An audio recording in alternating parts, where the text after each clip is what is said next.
That way. All right. Now, everybody, I know we've been keeping you on the edge of your seats the entire show, but he's made it. Our man Ricky has made it in the building, and we're going to see if we can get some clarification on what the hell is going on with all these NFL injuries. Your favorite Heisman's favorite Heisman. Hey, what up, Ricky? Hey, what's going on? What's up, Ricky? How you doing, brother? Chilling. I'm great. Right? Okay. Let's get down to brass tacks. So, like, how would you evaluate like which is what's going on in general right now? Like, are you looking at like what house we're in? Like, how does that work? So if it depends. It depends on the context. And so I was talking to Alex yesterday, and we were talking about the energy of this week of the season. And so as an astrologer, I'm always looking at things through astrological energy. So always doing this kind of translation. And the words and the way he was describing it felt like Scorpio, And then I thought, okay, it's Scorpio season. And then he said, this happens every year around this time. And I said, if it's an annual thing, means it happens the same time every year, it has to be related to the season or to the sun. And so, people kind of joke about it and say, oh, Scorpio season, and they take that for granted.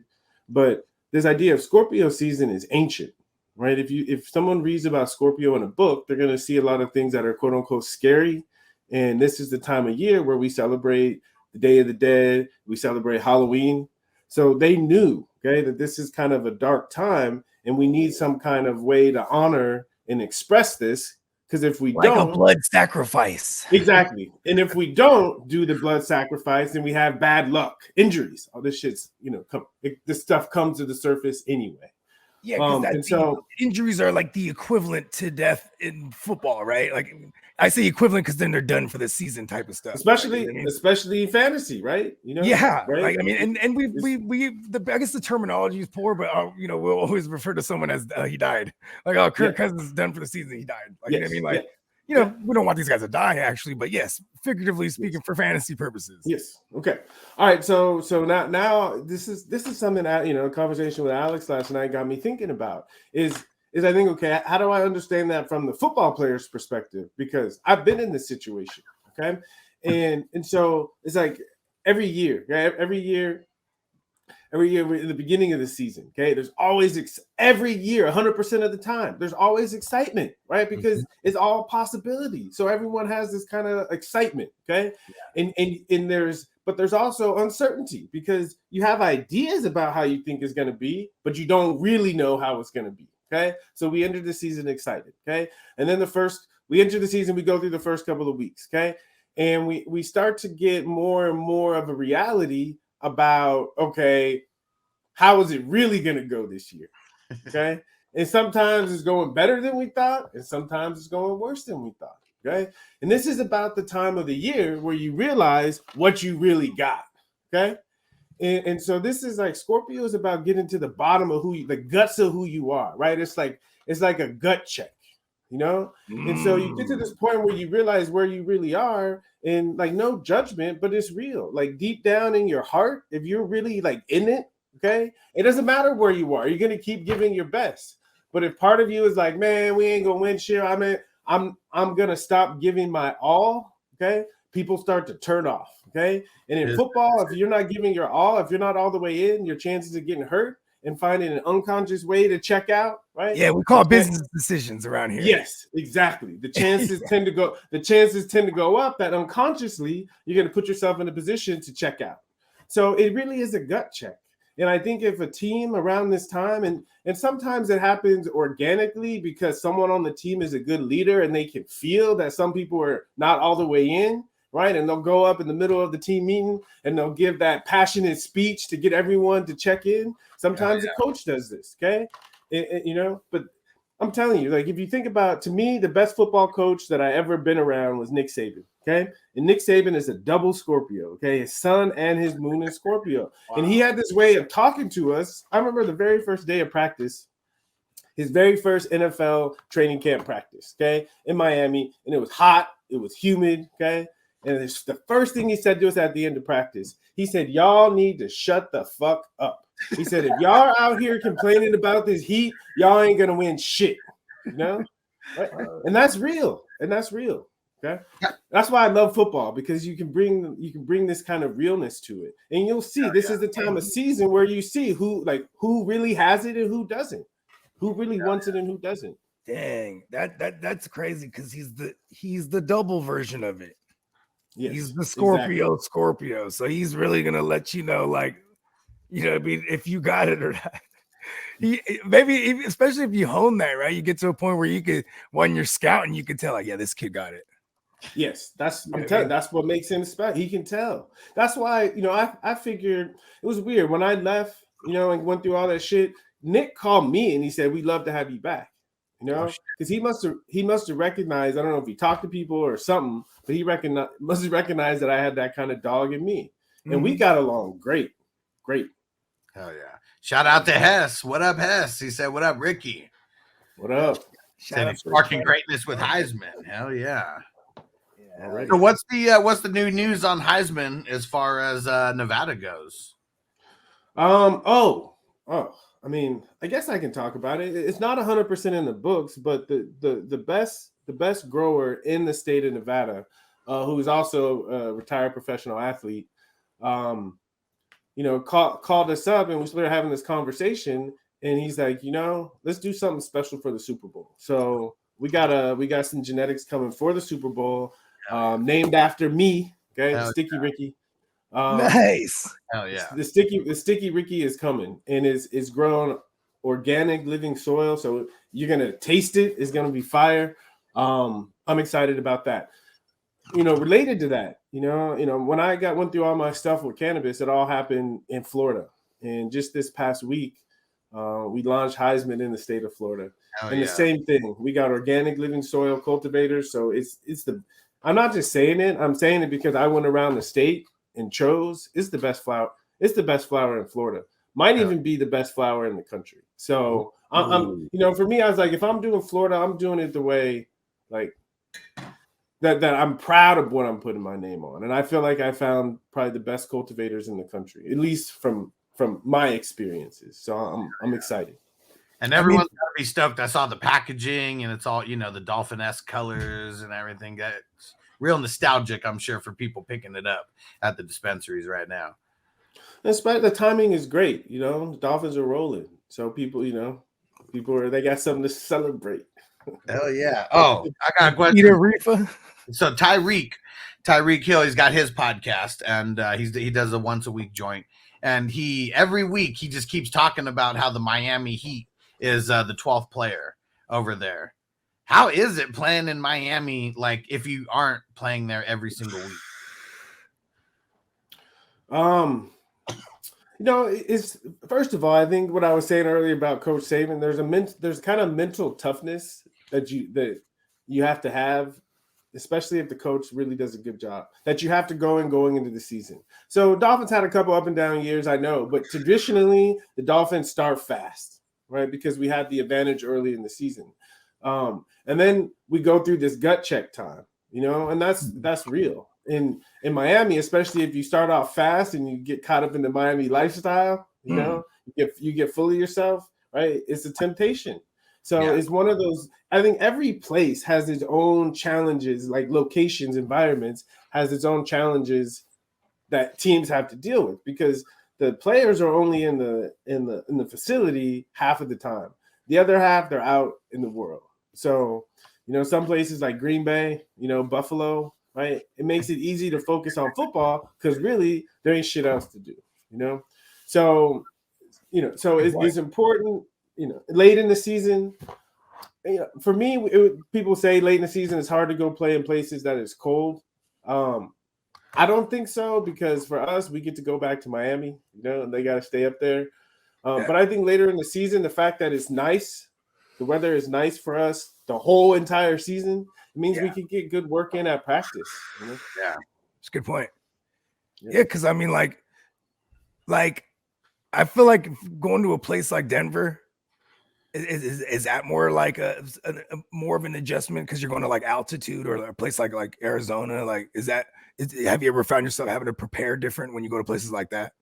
Yeah, every place brings its challenge, and sometimes it's especially indoor, more contained. It's more of the elements. For instance, whenever we go up to play in Seattle, we always do the music and practice because it's going to be loud there, and that's one of the things in the environment you got to deal with.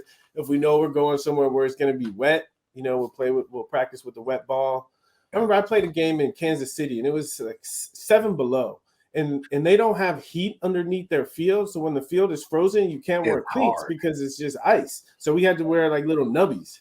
And so I practiced in nubbies. So I had an advantage because I was comfortable in sometimes it makes a difference. If you're used to practicing and playing in a certain kind of shoe and a certain kind of cleat, and because of the elements, you have to change your cleat, it's not a big effect, but sometimes that small piece of being a little bit uncomfortable. Sometimes even have it like if your jersey is torn and you have to do like the backup jersey and it doesn't quite fit the same, those little tweaks sometimes can make a difference. Yeah, I mean sometimes the uncomfortability might bring something else out of you. You know what I mean? If you're that kind of player, hell yeah. If you're the kind of player that thrives when you're uncomfortable, that's why a lot of people will make themselves uncomfortable on purpose. I never played football like that at a high level at all, right? So like whenever I say an opinion from the outside looking in, it might sound crazy, but like I view some players like I'll be like, yo, this guy got it, or some people are just timid. Like I think like someone like a Kenny Pickett, just like timid. You know what I mean? Like then you have something like a Gardner Minshew, who's like just straight gunslinger. Like do you think a lot of that has a lot to do with the astrologies? Hell yeah, 100%. Is it like system, like, you know what I mean? Like, because is that mean calling someone timid? Because I feel like when I watch Kenny Pickett, he's just scared of everything. You know what I mean? No, it's not. So, like, right, ideally in anything like football where there's an expected level of activation, right, of performance. Okay, each person, right, it's like when you play video games, right? Not everyone has the exact same skill set, but if the person can maximize their skill set, they're going to be the best one out there, right? Someone might be a sniper. Someone might be just, going around and just with a shotgun, right? Just blow people's heads off, right? But as long as you find your style, right? If you take the person that just loves to camp and snipe and you say, go play this way, right? They're going to fail. They're going to fail. And so it's a combination between someone's innate gifts and finding a system that optimizes someone's innate gifts. And I don't care if you're at the level of the NFL and you have enough talent to make it there, the next step to maximize your talent is finding the right system that optimizes your unique makeup. And so if you have a player and their nature is that what makes them good is that they're calculated. They might spend tons of time studying film, and the reason they can pull the trigger in that moment is because they're prepared. There's no doubts, okay? But if you take that player and you have a coach that doesn't prepare them super well, but they expect them to just be intuitive and go out there and do it, then when it gets out there, we're going to say they're timid. And it's not that they're timid, it's just they're in a system that doesn't appreciate their gifts. Like Virgos are very systematic, right? Yes, like there you go. Earth signs are about practicality. Like an earth sign will deliver, but the reason they deliver is because they've taken the time, right, to make sure everything checks out. But you can't expect them to make decisions like that in the spur of the moment, especially if they're not prepared. So if I had a quarterback with a lot of Virgo or earth sign, right, and usually he'll be open to it. Let's spend a little bit more time in film. And I say, are you 100% comfortable? Right. And I'd look them in the eye. And if they're pretending, I say, nope, we're going to keep on running it. And there's going to be a moment where you can tell they got it. Okay. Right. Then I'll put them in a situation where I expect them to be a gunslinger, but not until that moment where I know that they're 100% got it in their bones, comfortable with what I'm trying to show them. That's a very good point, because then I think even for Kenny Pickett specifically, it could be like it's Coach T. Just you know what I mean? He's like, listen, we're gonna make it easy for this kid as much as possible. Yes. You're gonna have to win in spite of this kid. You know what I mean?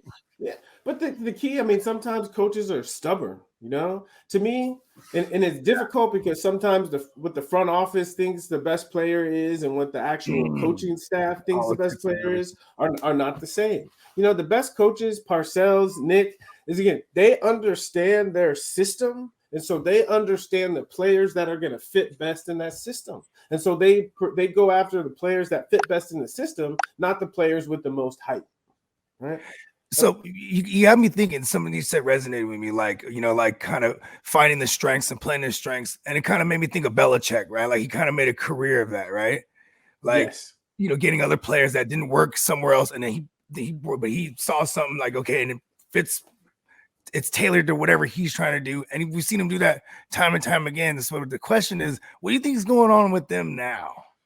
Like, I know there's no Brady, obviously, but like, what do you think? Like, okay, so here's the thing. I saw a quote. I think it was a Bill Gates quote. You know, my wife and I, we have an Instagram page called The Astrologic, and we every day we put up quotes of people whose birthday is that day and a quote that matches the sign. Okay, so Bill Gates is a Scorpio. You know, his was like, "Life is not fair. Don't expect it to be some shit like that." Okay. Right, the truth, the real shit. Right, stop complaining, shut the fuck up, and get the work done. Okay, so something Nick was it's how gut checky is that, right? It's real. It's real. Yeah. Okay? And so one of Bill Gates' quotes was something he was talking about how success can breed laziness.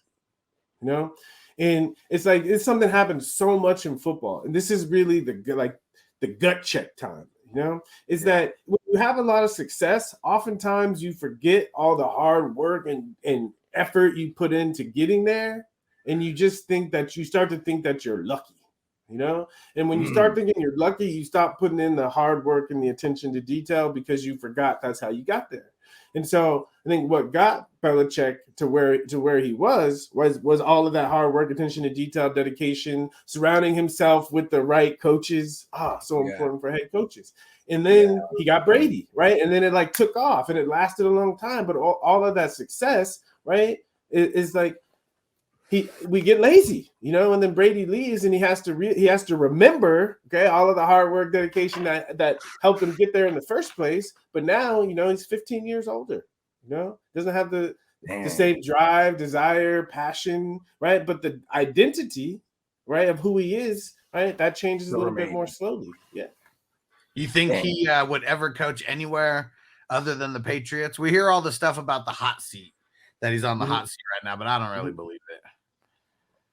You know, if he still wants to coach, like really in his heart, my sense is, you know, you'll see like I think he needs to find someone to be underneath him, you know, to really, because I think at this age, right, in order to stay passionate, you have to feel like you're handing down your wisdom to somebody. You know, I think that has to be a big part of it. I know. I think Saban wasn't it like, I think like Saban and was it Ozzie Newsome? They were all together, right, with Belichick, like in the beginning. Yeah. Parcells too. Yeah, they all kind of had their little respective empires they built. You know what I mean? Yeah. Mm-hmm. Yeah, I could see like if anything, like maybe like, you know what I mean, like he would maybe maybe work with Saban or something. Like I could see that one day. You know what I mean? Just as some kind of advisor or something. Yeah, you know I mean, because I don't see him coaching for another team. I think if he was done in the NFL, he's just done. You know what I mean? Yeah, I think he's done too. You know, I think from my experience, his gift is really scouting. You know, and I think he got that from his dad. I mean, his dad wrote a book on scouting. You know, so scouting in the sense of, like you said, finding the right players to fit in the system, but also scouting the other team. Because when we played the Patriots, they always had an upper hand, not only on what we were going to do, but like on our style. You know, and so they were the first ones that really brought back the 3-4 defense because it allowed them more flexibility in matching other teams' styles. So I think, you know, that was his Crennel? genius. Was that Romeo Crennel under him at that point? Yes. That time? Yeah. Okay, he had a bunch of guys, but Crennel, I think was the one that really brought it back. Because they were, again, the Steelers have always been running the 3-4. So that was the one team in the league that they were so good because nobody prepared for it because we didn't see it very much. No, they always ran it. And then the Patriots started to do like a hybrid and like mix it in, and it gave everyone fits. And then other teams, I guess, right, the defensive coordinators that were around that started to become, you know, more desired, and they went on, and the more 3-4 type of defenses started to spread, and now you got a decent amount of teams, that run a lot of the 3-4 scheme. Yeah, for real though. What do you think about Mike McDaniels? I think he's bringing innovation to offense, and again, it's a system where he understands what he wants to do, and he's gotten the talent that can do it. And he does have Garoppolo, for what it's worth. That was the guy who was bred in this offense, like sat behind Brady for those years. It's real. No. So Mike it's clarity. Yeah. Oh, Mike McDaniels. My bad. I heard. My bad. That was me. I'm high. It's okay. But it's the clarity of the coach on what he wants to do, and again, who can help him do it. And I think that's what you're seeing with the Dolphins on offense. The couple interviews that I've seen of him, it seems like he's got a lot of swag out there. Yeah. And he should. He should. I mean, every time I've heard him speak, I mean, we know he's smart as hell, but that's just, it seems like all the guys are really responding to him though, whatever he's doing. I mean, I think it's also they're able to identify with him, right? You know what I mean? Well, and I think he can identify with them. I think that's what's important. Sometimes coaches think that they're on a different level, and they don't. Right? It's like you can be intelligent, you can be smarter than someone else, and also appreciate the other person's intelligence.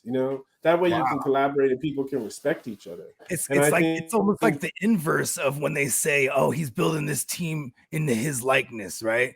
It's like the inverse of that. Like he's, you know what I mean, able to innovate with the personnel he has. You know what I mean? Create something that we haven't seen before. Yeah, and even with him, when I was talking about the smartness, like sometimes people are so smart that they're not not people can't deal with people, don't know how to talk to people. He doesn't seem like he has that problem.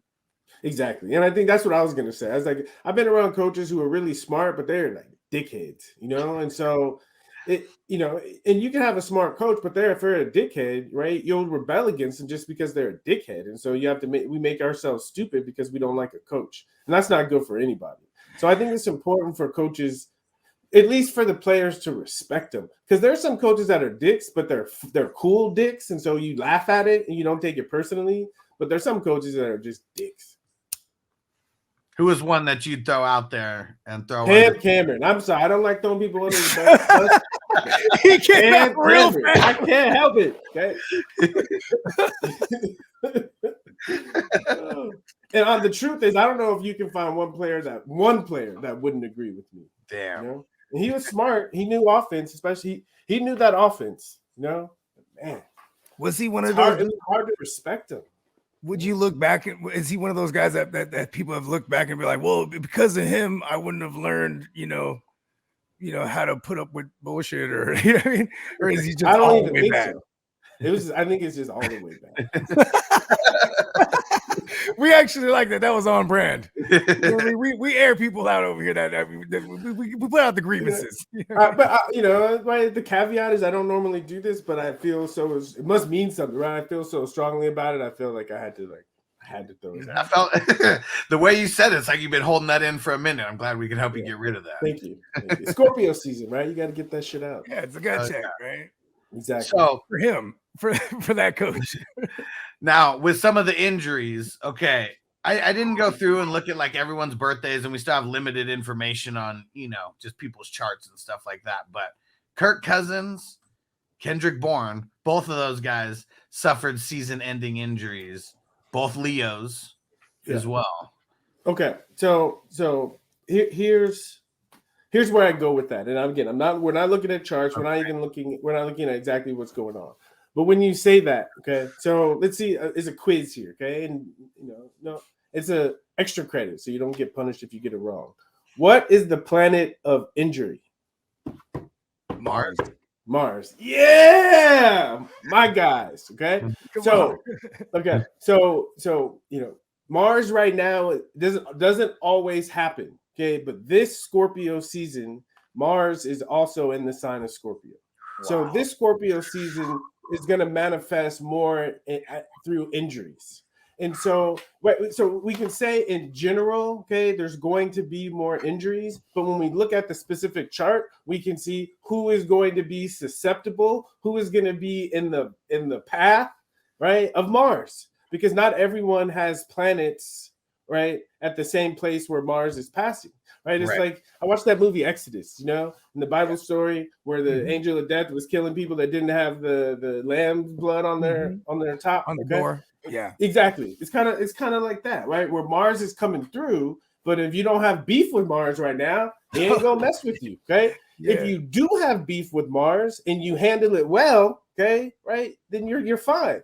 But if you have beef with Mars and you don't handle it well, your ass is gonna get hurt. Okay. That's the way it works. So the people that got hurt, right? It's not victim shaming, it's just astrological thinking, is they had beef with Mars and it didn't go well. I mean, I had season-ending injuries, and the reason I can say this with confidence is because I've gone back multiple times and studied my chart when I had these injuries. And every single time, it was the planet Mars. And so, I mean, I won't tell the story now, but I have a Mars story of when I got hurt, season-ending injury, that had to do with Cam Cameron. Okay, maybe that's probably why I think he's a dick. Yeah. Okay. So. Don't worry, we stand behind you. Okay. Yeah. Okay. Perfect. So Mars is in Scorpio. Okay, and planets in Scorpio, and this is astrology speak. Planets in Scorpio have a tendency to afflict planets in Leo. Okay. All right, because they're 90 degrees away. So in astrology, we have two planets are 90 degrees away. They're squaring off against each other. And again, it just means, right, an example of a Mars square is when we had to play the Steelers or we had to play the Ravens. Okay, it just meant we were going to play a good defense. And again, like I said, if we were up to the challenge, okay, we would win. We're going to be beat up, but we're going to win. If we're not up to the challenge, we're going to either get hurt or we're going to get our ass kicked. Okay, that's in a Mars time. You're either going to win or you're going to get your ass kicked. Like. What about Uranus? Okay. Uranus in the this is another planet we see active when there's an accident. And we would call an injury in football an accident. It's something unexpected. Yeah. Okay? Something unexpected. And so at least in my, like when I broke my ankle my second year in the league, kind of destroyed me. It was Mars and Uranus. Okay, yeah, because I know Uranus is another synonymous one, like, but second to Mars. Yeah, you got it, second to Mars. So the nature of the Uranus is because that was all in my chart when you're breaking it down. Yeah. Yes, I am Uranus. It's shocking. It's shocking things. Okay, right. And so even when we're like someone the practice squad player that just got called up that has a huge game that no one expected, that's Uranus too. Yeah, that's Uranus. Like Daryl Henderson last week. Exactly. That's shocking. That's anything that's shocking. I mean, like Will Levis, right? I mean, this week coming out of nowhere. Exactly. So the feeling of Uranus is something happens and you're like, damn, right? Damn, I never thought that could happen, right? That could be a double whammy though. It could be both ways, right? Like something that shocks you, like that, like negative or positive, right? 100%. So here's an example of a positive Uranus experience. Okay, someone, right? They're picking up players, okay, and they see a player that is just got called up and is going to get a little bit more playing time. Okay, but in their mind they think, oh, he's not going to have a big game. It's not right. That doesn't happen. So he passes, but he has the opportunity. He passes. Okay, right. The player has a great game. All right, he's like, damn, I should have trusted myself. Yeah, I had the gut feeling. Yes, exactly. Okay, 3 weeks later, a similar situation happens. Okay, right, and instead of saying, oh, it's not going to happen, he starts to think maybe it could happen. He takes a player, and guess what? That player has a great game, and everyone's like, how did you know? How did you know? How'd you know? Right? That's a positive. I do that all the time, bro. Yeah. And I am Uranus. I represent all Uranians. You get it. You get it. That's why, to me, if you're a Uranian person, you have to be comfortable and enjoy and appreciate the beauty of shock. Right? You have to realize, because a positive experience of shock is somebody blows your mind and you start to see the world different. You start to see shit that was always there that you didn't see before. That's a positive experience. It's so dope because I went down the rabbit hole because when you were like, you see right here, boom, you're Uranian. I was like, whoa. And I went down the rabbit hole and I was like, so proud. Like, yes, that's so me. You know what I mean? So all we know is the sun signs here. But Dak, Mhm. on the flip side, he has one of his better games of the season. Also a Leo. Yeah. Okay. So at the other side of Mars, okay. So if you think about Mars, okay, in people in astrology, we say Mars is a difficult planet. Mars afflicts, right? But Mars is what makes people great. Okay. If you think of good luck, okay, if you think of Tom Brady, and let's say Tom Brady had the best luck in the world, okay, and every time, and I'm cartooning this for a reason, but let's say Tom Brady has the best luck in the world, and every game he goes out, right, every time the defense goes on the field, they get a pick six. Okay, right? But there's no Tom Brady, okay? But let's say Tom Brady has bad luck, okay? Defense is getting run up and down the field, so it requires him to be in situations where he gets to keep throwing the ball and scoring points, okay? Oh, then he becomes the greatest ever. So we need Mars, we need challenges, we need obstacles in order to become great. But if we don't believe in ourselves, or we're not up to the challenge, or we can't figure out how to overcome the obstacle, okay, then Like we having get the our worthy ass kicked or we adversary. get hurt. The worthy adversary makes the victory that much better, right? Like you're not just 100%. Yes. So the So advice on the here, flip side with this Mars, is go ahead. but this is good astrological advice. Someone going through a Mars time, find a worthy adversary. Right? Whether that's an external person or something in yourself, right? That keeps beating you up, right? And you're ready to take it on. That's good. If you use Mars that way, you won't get hurt. You won't get your ass and then kicked. couple that with the fact that we're in the Scorpio times, right? So it's a gut, use it as the gut check, and maybe you could better yourself on the other side. 100%. Because Mars, right? And we say Mars rules Scorpio. So in Scorpio season, that's why Halloween, right? We face things that scare us. Yeah. Yes. And they do this on purpose too, because we've had all these bye weeks and stuff, and this is the week that all teams are playing. Yeah, so it should be the opposite. I think if the NFL wanted to be smarter about injuries, okay, that they would create, if they're gonna choose a universal bye week, okay, make it the week of Halloween. The Scorpio season, especially when Mars is active, because you can look in the future and say, when is Mars going to be active? And so part of this, it's cool. You guys can handle this shit. So right now, Mars, here's this little boy, strongest planet is Mars. And as I'm saying Mars, he busts through the door. Okay, universe. Yeah, it's crazy. So so Mars right now is directly opposite the planet Jupiter. Okay. And regardless of what Jupiter means, it means that Mars is extra active right now. Okay, and Jupiter tends to make things bigger. Okay, so whatever Jupiter touches, we see more of it. It's exactly what Jupiter does. So Mars right now is gassed up during Scorpio season. That doesn't happen every year, but it's this the year, gassed up gut check, bro. It's the gassed up gut check. You got it. That's it. Yep.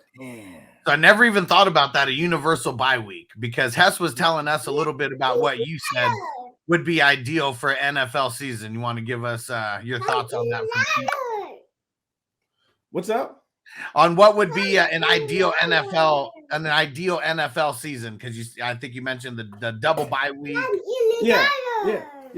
Well, it's already kind of it's funny. So ideal timing only works.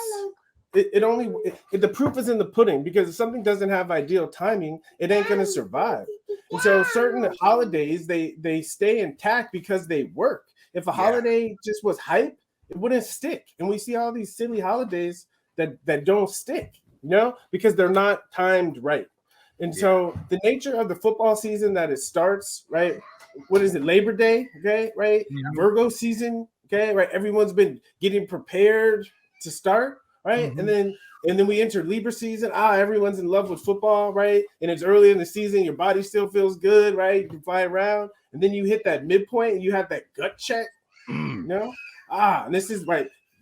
players would say we hit a wall. Okay, that's Scorpio season. Okay, and then the people that come through the wall, Sagittarius is about hope, faith, right? Their bodies come back. They see the bigger picture, right? They can see themselves going to the Super Bowl. I'm telling you, when you come to this like the end November, December, okay, right? Either people are checked out because they don't have a chance, right? Or they got a second wind because they can see the glory of the postseason. You can see the light at the end of the tunnel. Exactly. Okay. And then you enter Capricorn season right around Christmas. Okay. It's cold. It's been a long season. Okay. The ones that are really dedicated and committed and put the work in so that they're still able to keep going. Right. These are the ones that like the goat, right? The sea goat, Capricorn, right? In order to be great, right? You got to push through. You got to push through. You got to keep it going. Huh? And then always the Super Bowl. Okay. Right. Is an Aquarius season. Right. Who is the best? Right? Who's going to stand out? And so the season is already kind of aligned. Otherwise, right? But as far as like the details in the season, okay. First of all, if I was a coach, okay, I'd want to know, right, who on my team was going through Mars stuff, right? And if I looked in their eye and they had that fire, all right, I'm starting them. If I look in that eye and they don't have that fire, I'm sitting their ass down, okay. And then exactly. Because like going back to Dak, he this was the biggest game he had all year, and this is kind of what we were more accustomed to. Is Dak going out there and slinging it, getting close to 300, putting multiple tugs up, like, and so, but he's kind of using the other side of the Mars shit and like benefiting for it, like wreaking havoc with it. Because he's been getting beat up, right, all year, and it was a gut check for him, right? So for me to show up this way is like, you gotta respect him. And again, my guess is you're gonna see him build on this, right? It's like when you go through the difficult time and you see who really rides with you, it makes people like buy in more. So my guess is you're gonna see the Cowboys really take off because the timing of this victory. And again, I would have the universal bye week, I would look ahead of time and see when Mars was really acting up. Because if Mars is acting up, it means anything related to Mars probably is going to be wonky a little bit. And if you're a football player, that's definitely ruled by Mars. So I would strategically choose universal bye weeks from when Mars was really hairy, and I would have chosen this. I would have chosen this week this year. And that one's the closest planet, so like that one's obviously the orbit doesn't change, so we know when it's coming around. Yeah, you know what I mean? Exactly. We can look. Like we know when that joint's coming. We can look 500 years in the future, 500 years in the past, and know on every day exactly where Mars is and what Mars is doing. Hell yeah! It's always watching. Yeah. You got any dark horses that you think a team that's maybe not been looking so good, who you think is going to make a little bit of a push? I would say we would look at the games this week and say who surprised us. So the Broncos. Ooh. Right, because here's the thing, right? Here's the thing. The thing about the other part about the season is something I think about football fans they don't realize, okay, is that the best teams, okay, don't start off as the best teams. The best teams are the ones, because you have to realize we play a football game, right? And for the fans, they see the game and they see the replay and we talk shit the whole week or whatever. But on the player side, right, we play a game, right? Especially if it's a game where we got our ass kicked, we're watching that film the whole week.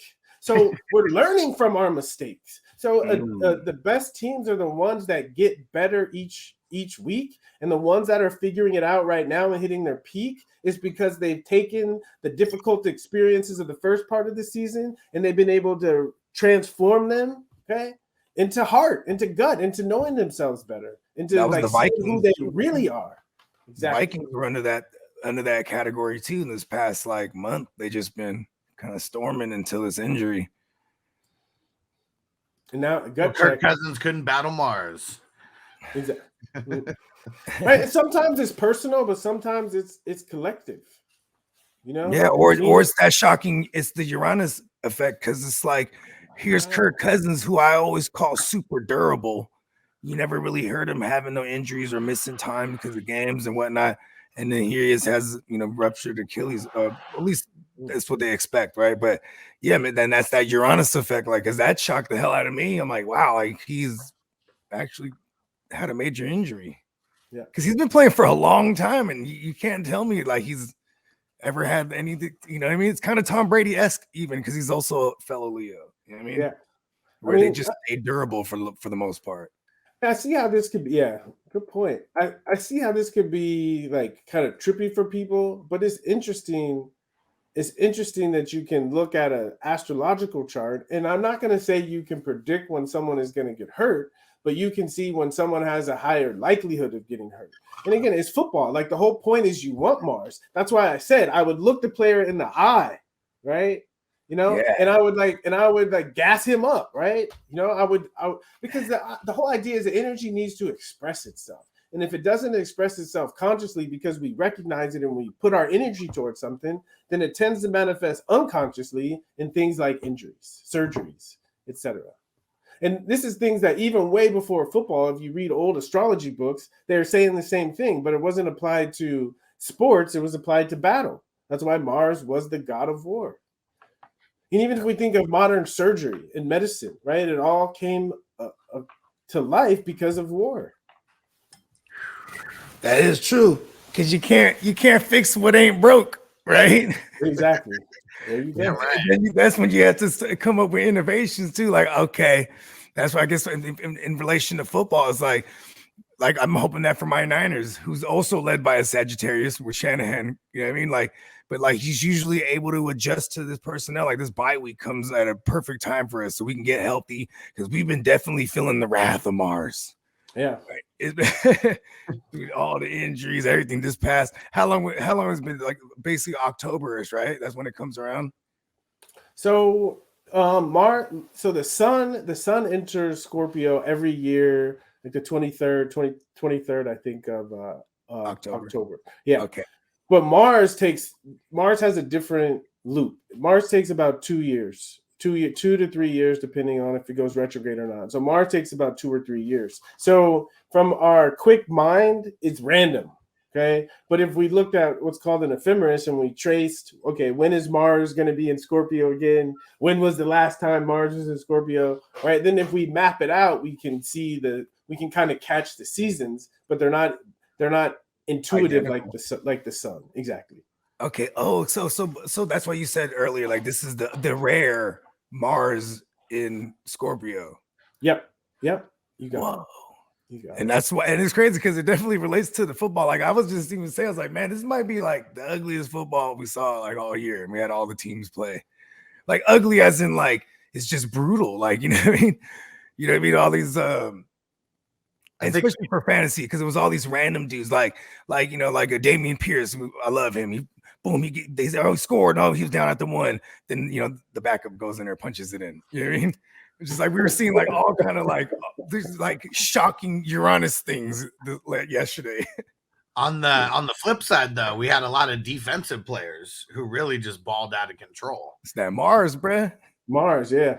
Typically on a team, you put the Mars players on defense, right? So on defense, the act is go, right? Go. That's Mars. Offense, right? You got to read, you got to analyze, and then you got to go, right? Too much Mars, you go too fast, right? So typically, if Mars is active, we would expect the defenses to be up. If let's say Venus or Mercury were more active, we would probably expect the offenses. Some more precision. Exactly. There you go. More precision, more elegance. Where we're like, that was a beautiful game. Typically, when someone says that was a beautiful game, that's Venus, right? A beautiful game is not one where the defense dominates, right? Necessarily. Yeah, because that's also like what we would say equates to entertainment, right? Because like you know, some people who love that, they'll be like, well, I love those type of games. You know what I mean? Good defense, exactly. Like, right? But it's so I guess that part's subjective. But yeah, but that for the greater, you got it. Yeah. But that person would probably have Venus and Capricorn, Venus and Scorpio, right? But what they like is that, because that's what Venus says. What we like. That's the information Venus. What feels good to us, and what feels good to us, what we like is different. So we'll all like different types of games. And I bet you could do a survey looking at someone's Venus and get a sense of the kind of games that they would like the most. That's why in the song she says, I'm your Venus, I'm your fire, I'm your desire. Yep, exactly. What you want, see? Yeah, what you Okay, want. look at that. Hopefully what you want are the things that you like. Venus problems is we want things that we don't like. So that's why a lot of times Venus problems show up in relationships. One Right? woman is so Venus. We get into a relationship with people we don't actually like, right? Or we think we're supposed to like them. But that's the thing about Venus, right? It's like when you're growing up, everyone thinks that the cute girl is the one you're supposed to like until you get older and you realize that sometimes the cute girl is dumb, right? Yeah. Or her breath stinks, you know? And so and she was too cute that no one wanted to tell her. Huh? Exactly. She was bad, bro. I didn't want to let her know. But listen, bro, take breath right there. You start trying to sneak into little gums, just eat a gum from her. You want you chew gum when you kiss her, and you like try to push the gum into her mouth. You try to sneak a peppermint in there, huh? When you kiss her.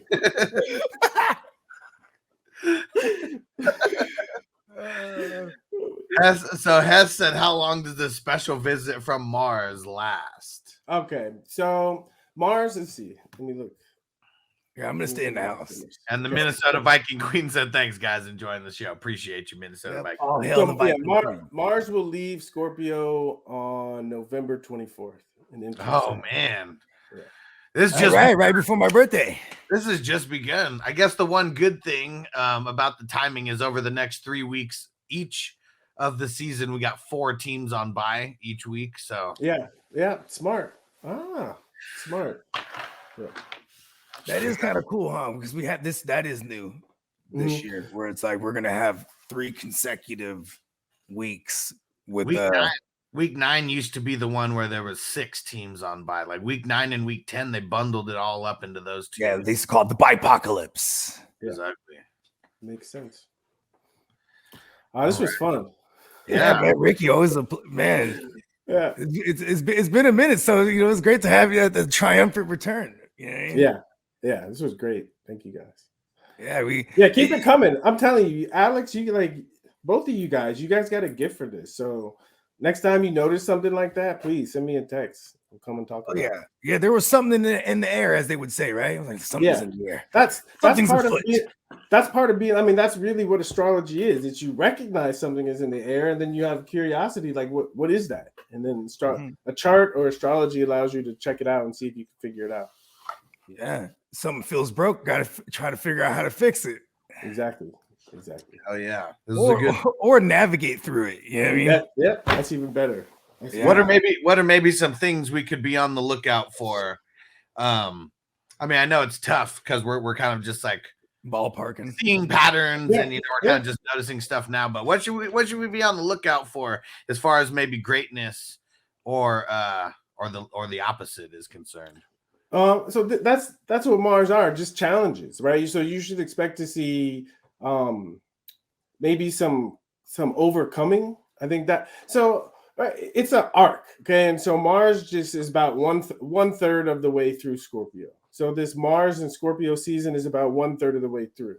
But each of the different phases are different, right? Like the first month of school when you meet the bully, you come home crying all the time, right? And then eventually you get a little bit of courage and you have that like back and forth. And you punch him in his jugular. Exactly. Either you punch him or it comes over and he punches you. And then you have the last phase where you learn from your fat lip to stick up for yourself or you enjoy the victory, right? So it's not even like it's a story that keeps going on, and we can have bad Mars moments, but learn from them. And in the future, we do better.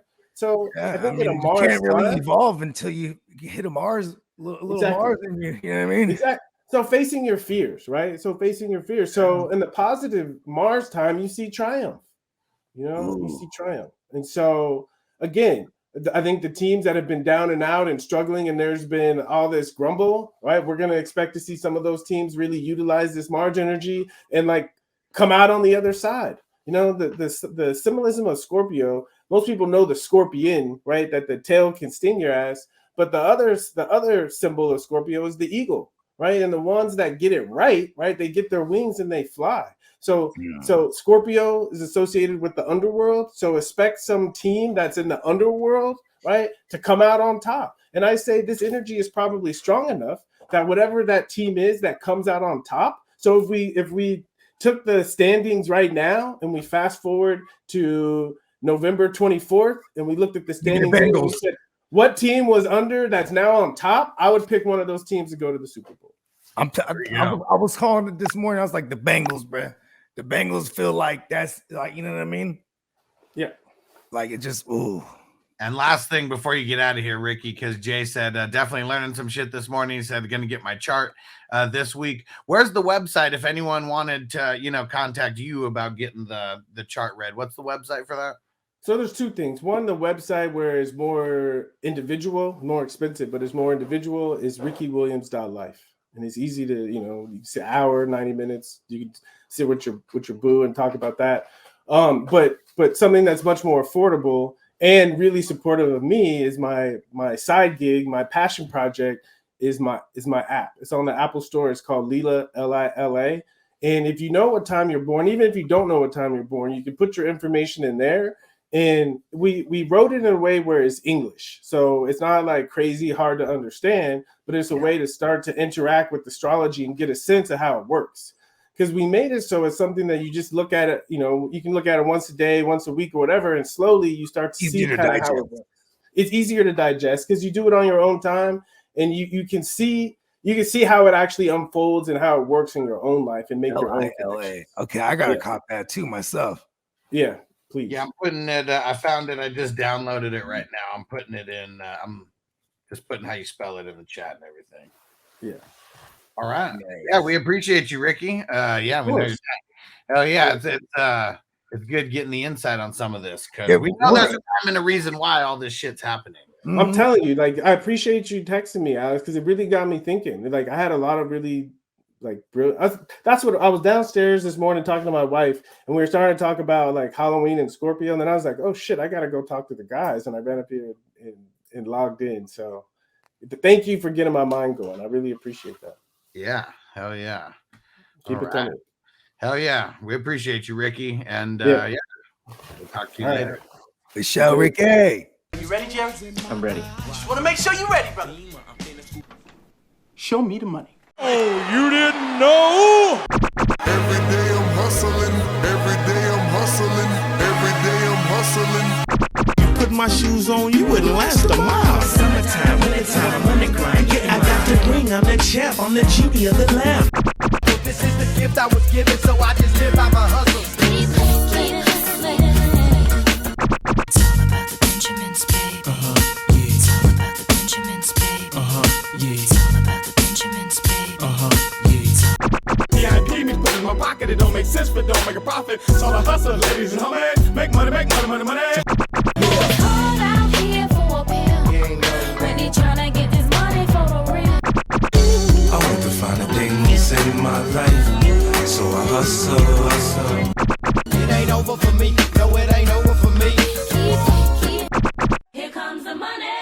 Here we go. Money talk. Here comes the money. Show me the money! Okay, let's go smoke that joint.